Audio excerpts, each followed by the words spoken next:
Bienvenidos a esta exploración detallada de Deep Dive. Hoy nos vamos a meter con una pieza clave de la evaluación docente.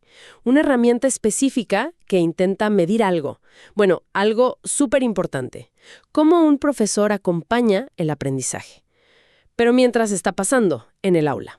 Estamos hablando de la rúbrica 3. Su nombre oficial, un poco largo, es Evalúa el progreso de los aprendizajes para retroalimentar a los estudiantes y adecuar su enseñanza. Para quien no esté tan al día, una rúbrica aquí es, pues, una guía, ¿no? Parte del sistema formal para observar y valorar cómo enseñan los profes. Y nuestra misión hoy es desmenuzar qué mide exactamente esta rúbrica. O sea, ¿cómo sabe un docente si los chicos están entendiendo ahí en medio de la clase? Y quizás más clave todavía, ¿qué hace con esa información? Ahí mismo, en el momento. Exacto. Las fuentes que revisamos indican que se fijan en cómo el docente monitorea la clase. La calidad de la ayuda que da, o sea, la retroalimentación. Y se ajusta su clase sobre la marcha. Claro. Incluso se aprovecha los errores como oportunidades para aprender, ¿no? Justamente. Ver el error como una palanca. Ok, entonces, vamos a desglosar esto. Nos vamos a centrar en los dos grandes pilares de esta rúbrica. Primero, cómo el docente observa, cómo recoge información.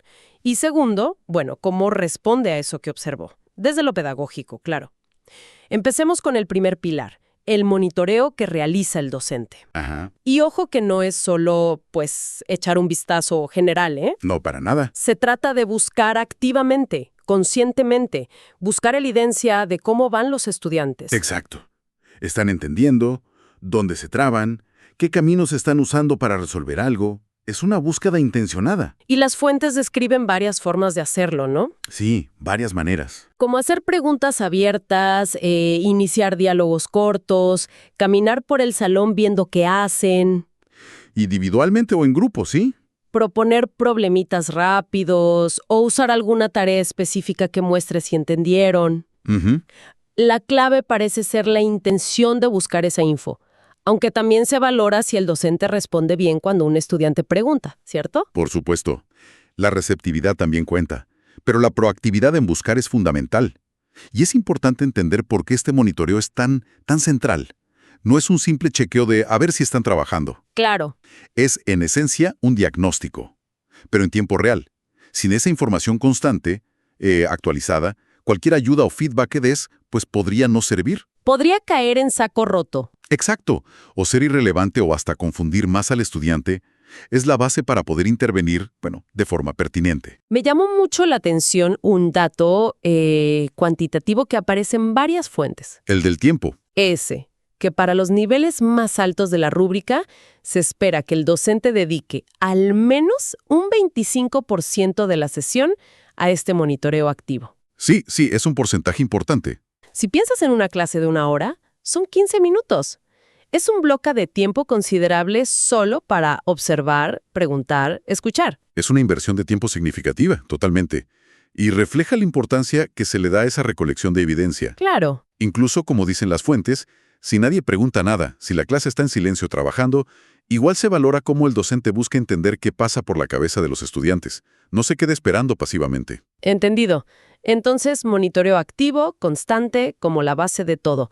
Pero claro, mirar no basta. No, claro que no. Ahí entra el segundo pilar, la calidad de la respuesta pedagógica, que puede ser dar retroalimentación o adaptar la actividad. Exacto. Es el ¿qué hago con lo que vi?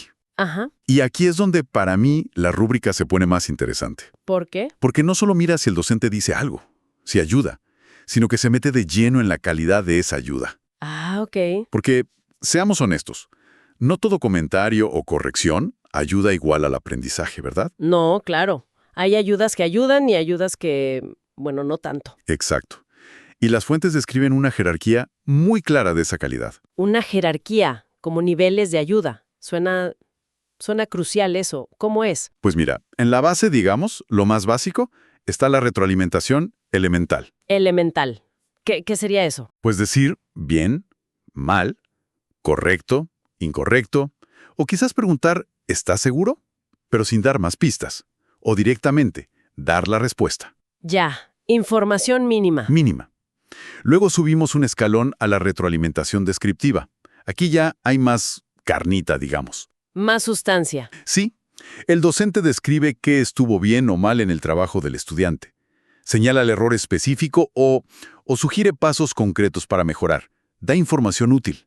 Ok, descriptiva, dice qué pasó y da alguna pista. Entiendo. Pero el salto grande, el que la rúbrica valora más, es hacia la retroalimentación por descubrimiento o reflexión. Descubrimiento o reflexión suena potente. Lo es, porque aquí el foco cambia radicalmente. El docente no te da la respuesta. Tampoco te describe la solución. Entonces, ¿qué hace? Usa preguntas guía, pistas, repreguntas, para que sea el propio estudiante el que piense, que reflexione sobre cómo lo hizo, que descubra su error, que entienda por qué se equivocó y que encuentre él mismo la manera de mejorar. Ah, o sea, el docente guía, no resuelve. Exacto. Los errores aquí no son algo a tapar rápido, son oportunidades para pensar, para aprender de verdad.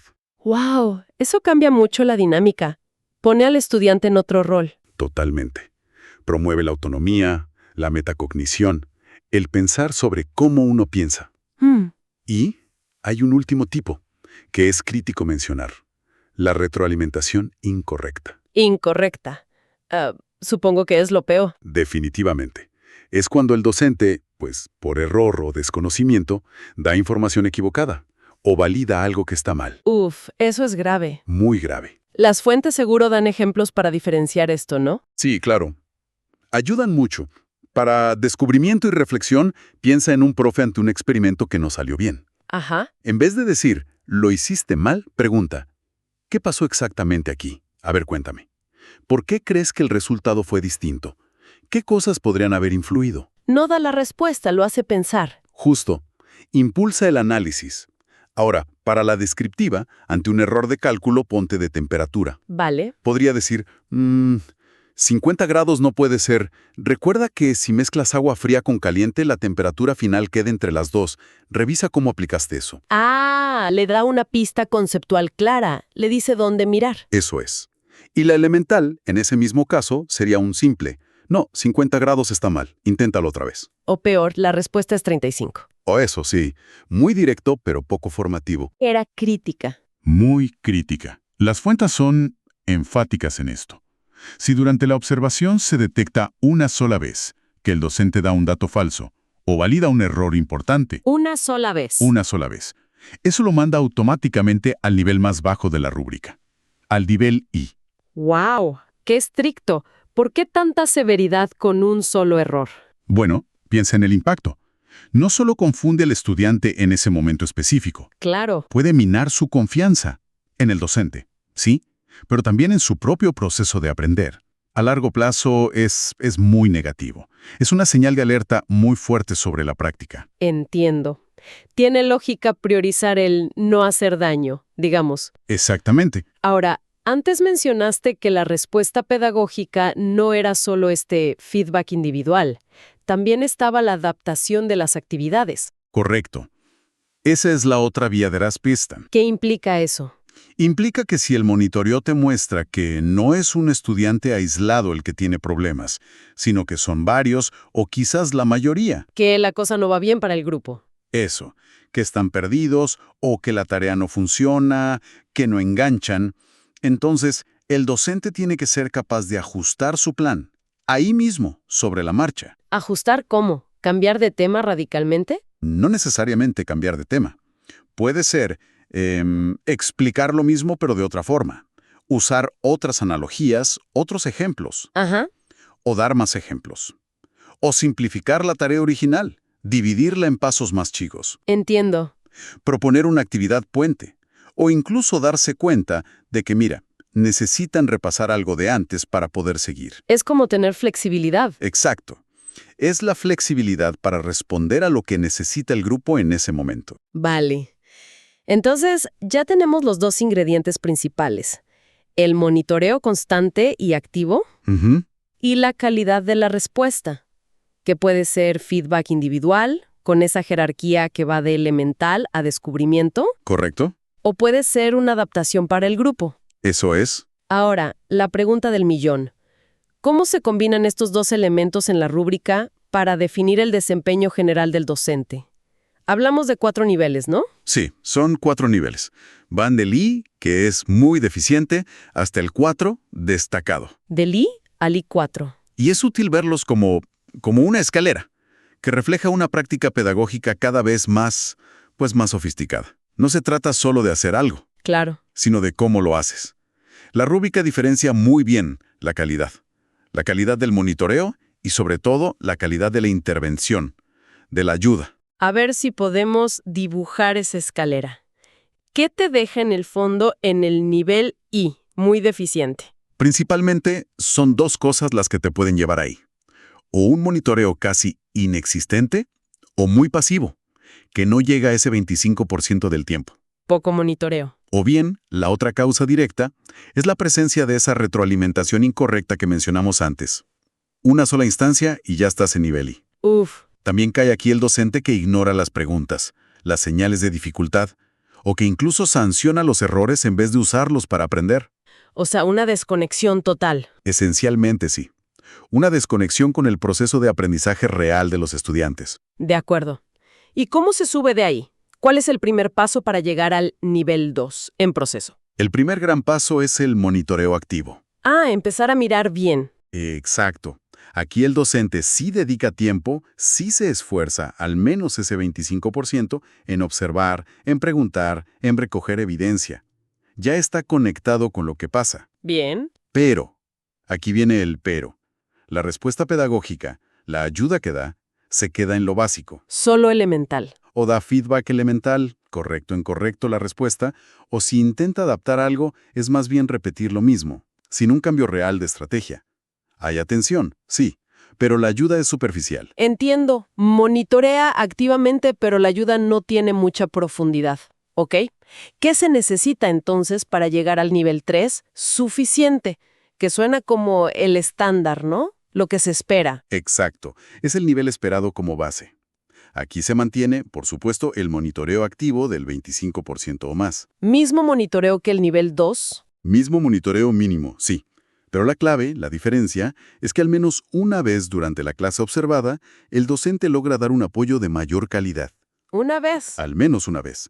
Y esto puede ser de 2 formas distintas. O bien, da retroalimentación descriptiva. La que daba pistas y señalaba el error. Esa misma, dando información específica sobre cómo mejorar.